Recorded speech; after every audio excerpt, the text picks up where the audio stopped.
Hey guys, welcome to this week's podcast episode. And I've got a fantastic guest for you today, Aline Hanle, coming from the great city of Austin, Texas. And she is founder and CEO of Experience Extraordinary. We'll hear all about what that is. And she's a great guest for all of the female entrepreneurs, executives, high income earners on the show listening. Um, about empowerment, resilience. So, Alina, welcome. Thank you so much, Christopher. I'm so excited to spend some time with you and share all that I can to support your beautiful audience. Yeah, so I love hearing everybody's origin story. So, briefly, 1 to 2 minutes, talk about what you do, how you got there, and how the audience can benefit from your expertise. Yes, absolutely. So I am French originally, come from France from a background where I experienced a lot of disempowered aspect of myself, where I would say the world came to crash when I turned 24 years old, and all dimensions, physical, financial, relationship, professional, everything just fell apart, and for the greater good, which at the time I did not understood. I did not understand, but eventually it was really when the crack happened where I had to go look for different answers to find myself. And then in the meantime, right there, like 2 3 years into my discovery of self-discovery or self-awakenings, if you will, in France, I moved to the States. So I was 27, 28 years old, and found myself in the big unknown as a little French, not knowing the language. And talk about finding yourself in the unknown. I was in the middle of it. So it was the journey of really reconnecting with the version of me that I didn't know herself as a French, with all of what the outside environment had kind of made me literally parents, authorities outside, and really having the fantastic gift to rewrite history for myself, and literally finding which story would actually fit the narrative of the hero or the one who actually stand on top of her game. And I did, and it turned into this amazing business of mine that's called Experience Extraordinary, which really uses the journey that I had embodied myself, and that I turn into strategies and processes and programs to help others just do exactly the same thing. It's fantastic. And the more and more entrepreneurs I talk to, they talk about this experience of the world just collapsing in front of them. Could be 9/11, could be 2008, could be 2020. So, a lot of people have not experienced this, but they are, they will experience this at some point in their lives. So, what is the one advice you would give to someone who is struggling in their life? Kind of this breakdown. It could be a midlife crisis, could be a spouse cheating or walking away. They lost the business, COVID. How do you reconcile this?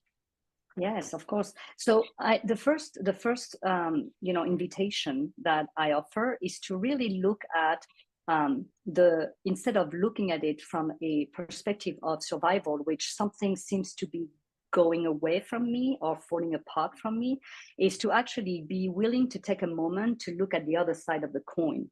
What if it actually lead the way for something else behind? Like something is definitely falling apart or collapsing, changing, which means by design of duality, if something leaves, something must come. Nothing is just created as in a vacuum. Therefore, it's to really expand a little bit the mind to be more curious than actually being so connected and attached to what is falling apart, but really have that more flexible mind, which is part of the programs that I offer, is to like build that strength in flexibility instead of attachment, so that we can actually start seeing more of the greater picture and recognizing if something falls apart, it must be for my greater good that I don't see yet. And then to reattach with what can that be? I don't know, and become comfortable with I don't know, which the mind usually is not. Mm. Which brings me to this next question is people describe this experience where, like they're holding on, like, I've been, like last night I was, just watching this documentary. It's just like this woman, she's basically forced into this narrative to like marry and have kids, and it's just kind of like she does things to self-sabotage herself, and so there people are just clinging on to these narratives that they just these kind of like emotional struts. So what is intuitive strategy? How do you use it? I have, what is that for the audience? Yeah. So intuitive strategies is a, I would say, a way to use something logical that is not coming from a linearity and a structured mindset, A to B to C, but because very often the mind is going to be prepared to see D and is only going to see D. The principle of intuitive strategy is to understand that life is not linear. It is actually holistic, and by design, A may be following by C before B and before accessing to D in order to experience life in a more effortless way.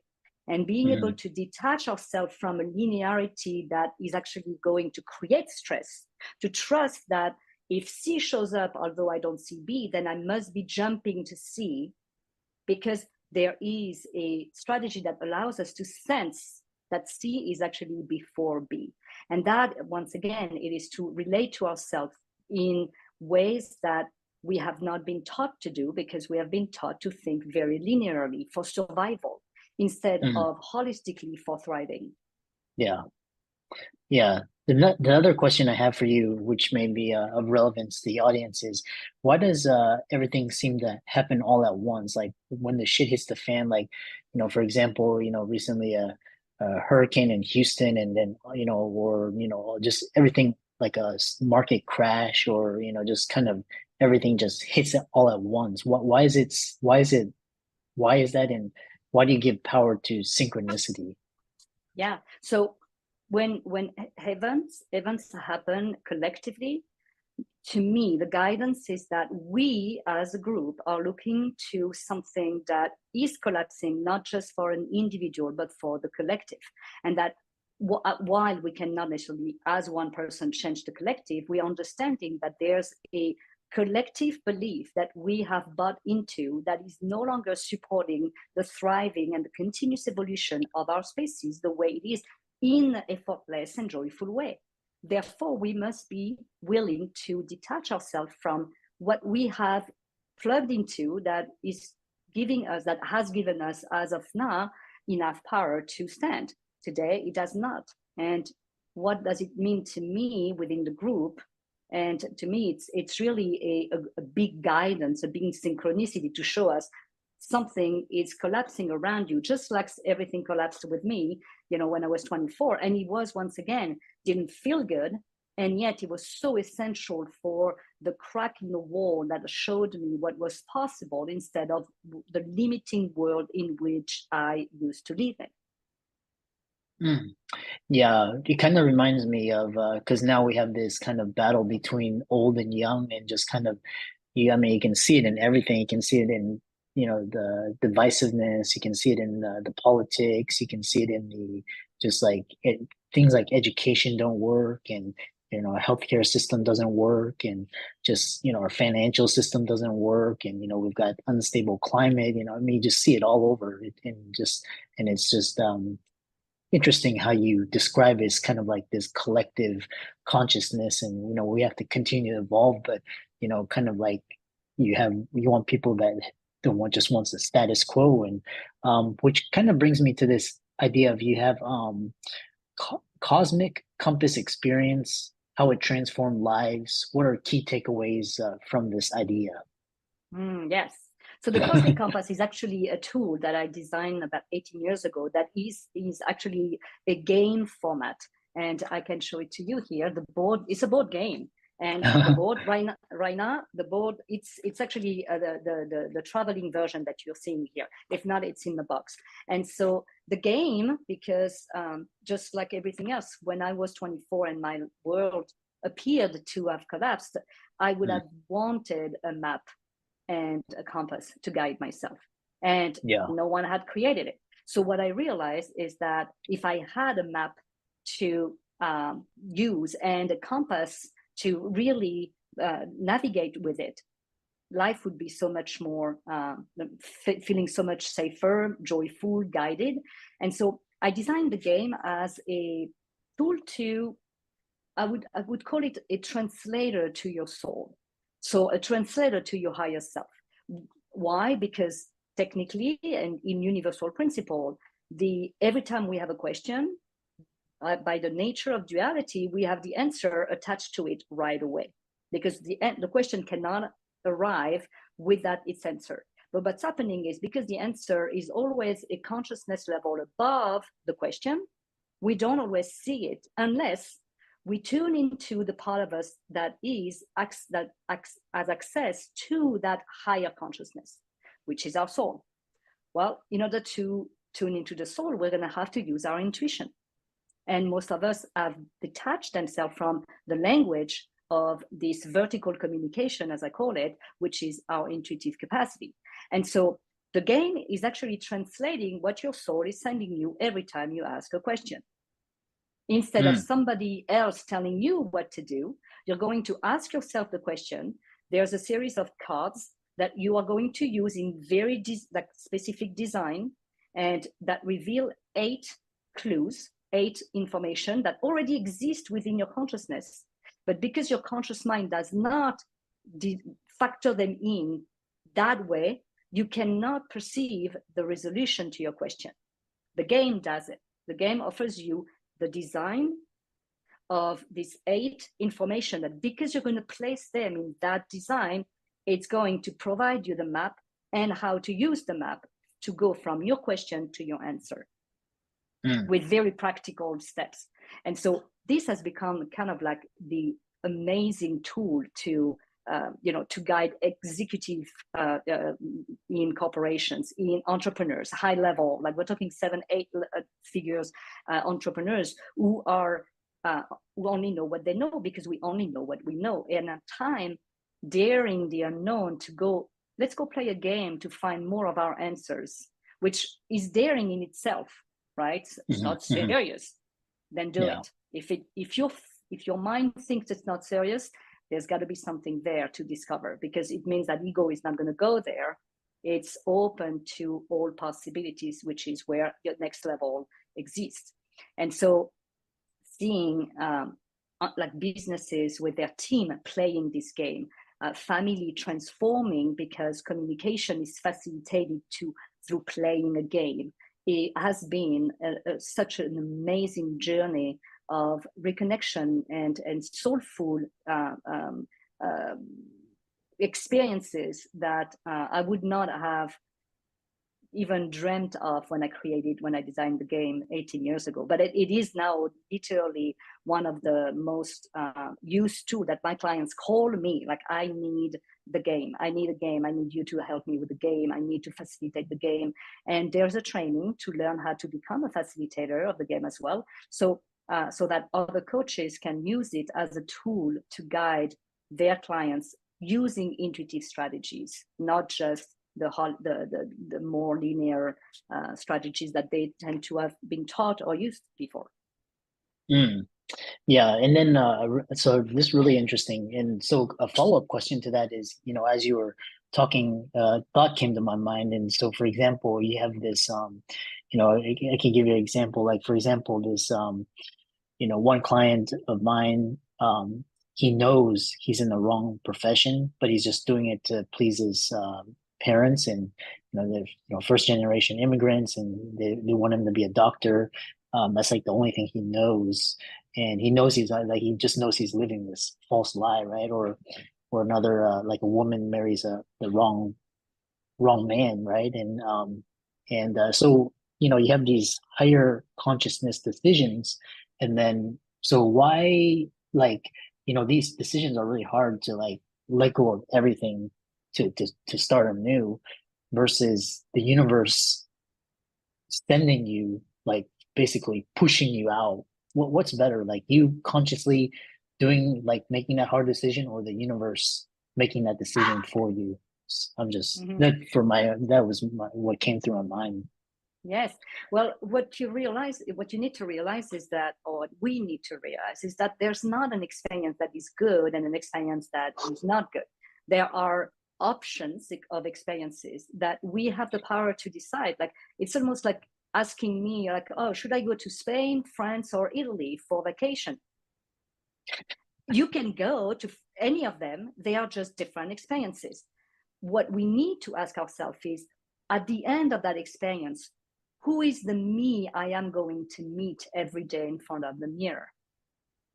And if Mm, that you that you're meeting is the one that is the greatest joy, the greatest excitement for you to meet and wake up to every morning, then you have to go through that journey. So if for you, like there's an experience that, like, France is going to be, yeah, that's awesome, I want to do it, like I want to meet my French version of myself and eating this and whatever I can imagine, that there's excitement into this. Whereas, I don't know, like I want to go to, like, I could go to Spain, but I just feel more intimidated because I don't speak Spanish, and just like, and I see at the end it's going to be not as exciting. Then it becomes a pure choice of self-expression. Is that, do I want to be challenged, or do I want to be excited? Where is the excitement? Is it just the food and the Eiffel Tower, the excitement, or is it like, I want to challenge myself with Spanish because I need to push myself? Both versions of you are extraordinary. It's just you need to be the one saying, I'm not going to Spain just for the heck of going to Spain. I'm going to Spain to meet the challenged version of me. So you are going to transform through that journey. mhm, Right? So it's not that the universe is pushing you one way or another. Is that there's one, we are always pushing ourselves. One is more of a comfort zone, the other one mhm, is just a different version of you that shows up. Which one has the most excitement is the one I will engage you to jump into, because if there's more excitement, then there's more power, and if there's more mm, power, there's more abundance. And mhm, why say no to abundance? mm. Yeah, it's really fascinating. Just reflecting, every time I've procrastinated, stayed in my comfort zone to make a hard decision, it usually piles up and usually has a moment of just like, you have to do this or else. And or sometimes the universe will show up and just basically decide for you. And that's Mhm. also hard too. So it's either um really interesting. I know we have a couple more minutes. One thing Sure. is talking about is shifting from ordinary to extraordinary using your methodology. What steps can individuals take to shift from ordinary to extraordinary, and advice that you have for people struggling? A lot of millennials, Gen Z are struggling to find their purpose, direction in life. Really, the old mantra doesn't really apply to them anymore. What do you have to Mhm. say?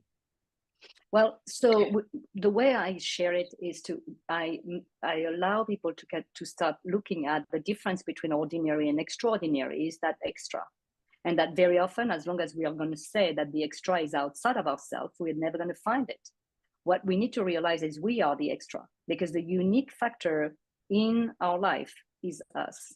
And so the work is more about go within, discover how unique you are, and you're going to find out how extra you are, and how you are the one who add the extra in your ordinary. Because the last thing, really use a lot of energy outside of yourself to create and engineer a life that has experiences that are extraordinary, because people, that's what people tend to do. Oh, I'm going to go do my list of 50 things that I want to do, and then I'm going to be on social media, telling everyone how my life is cool. But I'm exhausted, I spend a lot of money, time, energy moving myself, and usually removing from relationship, communication, connection, health. And the work is not to actually get out of ourselves, is to actually bring life within ourselves. But for that, we're going to need to actually realize we are life itself. We are the extra, the unique space in which the purpose is hiding. So for all millennials who are looking for their sense of purpose, meet yourself and you're going to find it, like it's going to be revealed by the fact that you are discovering how unique you are, where there's no rarest piece, in your life journey, like the life puzzles. You are the piece that is the most unique in your entire life. And usually that's the last one we go look for the extra. And that's the first one we need to go back to. It's here, it's available, it's free. We just have to introspectively ask ourselves the right question, and that are essential, not questions such as, how can somebody love me, but really like, what is love? And when we start answering this deep question, we're going to start having a different outlook on ourselves, which will be projected on a different outlook on life. Mm-hmm. What do you say when, that really makes sense. I myself, I'm very intuitive and I like to introspect, and you know, s- you, I can sense different things, a little bit more sensitive to, the things going around. For some people, they're like, yeah, what is intuition? I can't sense things. They're more like logical. How do they tap into this? Does everybody have intuition, or is it only, certain people with certain abilities? Okay, so what we need to understand is that intuition is a language. So English is a language, French is a language, Japanese is a language, just name it.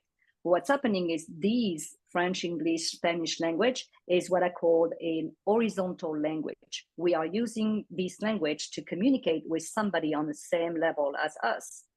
Intuition is a language that allows us to communicate uniquely between our lower self and our higher self. By design, intuition doesn't have a dictionary that works for all of us. It has to be, we are writing the dictionary. And in order for us to write the dictionary, we're going to need to start meeting ourselves, spending a lot of time with ourselves, most of the time in silence, to start listening, opening, and hearing or feeling or sensing or touching or testing what it is that we are experiencing. And that requires a lot of dedication, a lot of focus, perseverance, which most people are so, and we have been taught to be so distracted with outside information, and which doesn't stop. That's the reason why we appear to be detached from the capacity to be intuitive. But intuition is actually the primary language we all speak. We just have to be recreating the containers that allows us to practice that language, which is where, when I take people in retreats, for example, or take them through a program for 3 months, 6 months, 1 year, we are creating this container for specifically practicing that language. Interesting. Yeah. I love how you say you have to start developing it through introspection. And the first time, because like I've honed it since I was like 11 years old, so it's natural. But somebody that doesn't, they have to start kind of using it. And really interesting. I know how can people contact you and follow you and check out your work, follow your socials, etc.? Yes, thank you so much for giving me an opportunity to share that. You can find me at alinehanle.com. So my name, my first name, last name, and .com. You can find me also at experienceextraordinary.com, which leads to the same space. And then on social media, Instagram, Facebook, and LinkedIn, you're going to find me at Aline Hanle. And please DM me and reach out to me if you have any question. I will reply right away. Yeah, I love that. And for all the audience, let's thank Aline for coming on, and give her socials a like and follow. Check out her work and reach out to her for coaching. Really interesting conversation. And thanks so much for coming on. Thank you so much. I really appreciate, Christopher. Your questions were very insightful, and hopefully it helps a lot of people see clearer in themselves.